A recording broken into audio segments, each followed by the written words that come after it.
Listeners who didn't wish to hear about such things should turn off their radios.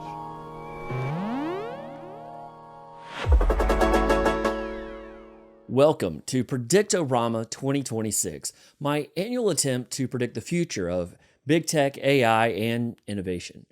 And for those of you keeping score at home, this is in fact my fourth year doing this, which means I'm technically a senior.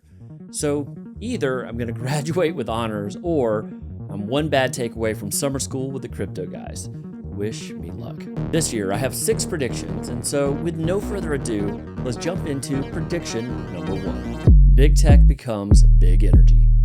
Whenever society goes through a major technological shift, the same tensions always show up every single time.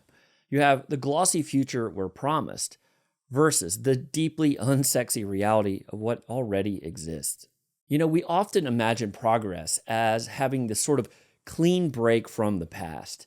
But the present has this way of sort of reasserting itself through feasibility, infrastructure, and scale. Take electric vehicles. EVs are, on paper, fantastic.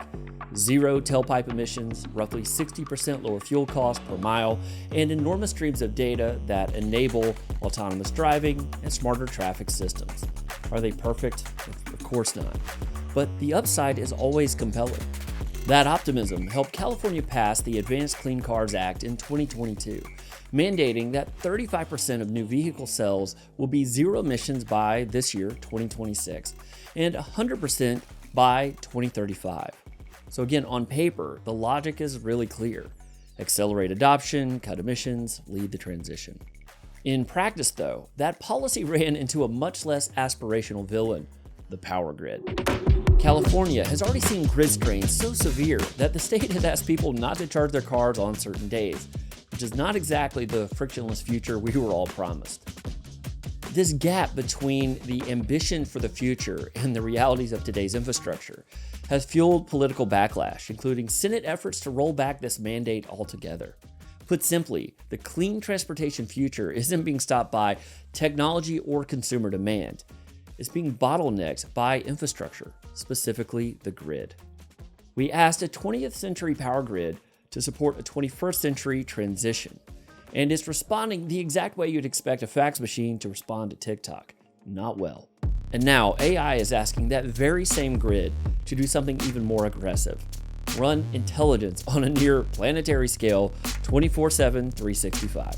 The energy demands of AI are unlike anything we've ever seen before. With electric vehicles, at least you have some manners. You can charge them overnight, you can stagger their demand, you can ask them to wait their turn. But AI simply doesn't work like that. AI never sleeps. It requires constant power, and its energy use can spike dramatically depending on what's actually being computed. And we're still at the very beginning of this curve. According to the International Energy Agency, electricity use from data centers is expected to more than double by 2030, with AI-optimized facilities increasing their consumption by up to 4 times. To put that in perspective, that's like adding the new energy demand of dozens of new cities just to train the next generation of AI models. You know, we like to think of AI as simply being software, something abstract, weightless, floating harmlessly in the cloud. But as it turns out, the cloud is very real, very physical, and extremely hungry. At its core, there's the very simple relationship that has emerged. Intelligence is limited by compute, but compute is limited by power. That's the stack, and it only flows in one direction. No power means no compute. No compute means no AI. End of story. And the scale of what's coming is staggering. Last year alone, developers filed permits for over 1,200 new data centers. Every major AI company is leaning in because, of course, they are. In November, Sam Altman said that OpenAI expects to spend $1.4 trillion over the next 8 years on these data centers, which sounds more like a Bond villain's demands than an actual budget. But it's not just the size and scale of these build-outs. It's also the speed. In her latest AI Trends report, Mary Meeker noted that it takes on average 122 days to build one of these hyperscale data centers, which is about half the time it takes for a construction company to build a single family home. So data centers aren't just multiplying, they're appearing in hockey stick speed in record time. So let's connect the dots. The rise of AI isn't as much of a software problem as it is a power problem. And that power runs through this antiquated grid. That creates bottlenecks, but it also creates a tremendous economic problem. It's expensive. For example, take ChatGPT. In many of the cases, it already costs them more in compute and electricity to answer an AI-generated question than the revenue that answer generates. Let's say that differently. Every time you ask ChatGPT a question, it costs them more than they make to answer it. As models scale and next-generation systems demand exponentially more compute, this imbalance and the economics around it are only going to get worse. Without a fundamentally new approach to energy and the grid itself, the entire system and in some ways industry becomes unsustainable. So where is all this going? This all kind of reminds me of when Apple released the first iPhone 20 years ago. At the time, they didn't just change phones, but they also forced the carriers to evolve as well. The networks at the time simply weren't built for that. Constant data, apps, video, all the stuff we do every day on a smartphone. Apple saw that, and instead of waiting for the whole system to catch up, they partnered exclusively with AT&T, and they rewired the entire system together. It wasn't about loyalty. This was about leverage. And this is something big tech does repeatedly. Whenever a dependency becomes a bottleneck, big tech doesn't negotiate with it, it integrates it.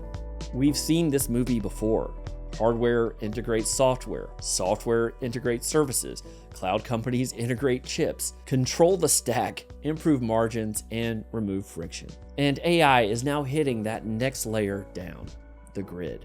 The power grid wasn't designed for AI's realities, and waiting decades for it to modernize just simply isn't an option. Which brings me back to this prediction. Big tech becomes big energy. I believe that we're about to see the rise of private grids, AI companies partnering directly with energy providers to create dedicated power systems just for intelligence. Their own generation, their own transmission, their own load. Maybe even owned outright by the tech companies themselves. Not because they actually want to become a utility, but because that's what vertical integration looks like when you're dealing with something at this scale. It gives them control, it stabilizes these costs, and it protects the margins in a world where compute is getting more expensive, not less. Once power becomes the limiting factor of intelligence, I'm going to repeat that. Once power becomes the limiting factor of intelligence, energy stops being this commodity, a utility, and it starts becoming something else. It starts becoming a strategic asset, which means that big tech won't just consume energy anymore. I believe they're going to create it. If you like this video, please hit subscribe for more thoughts and predictions around big tech, AI, and the like.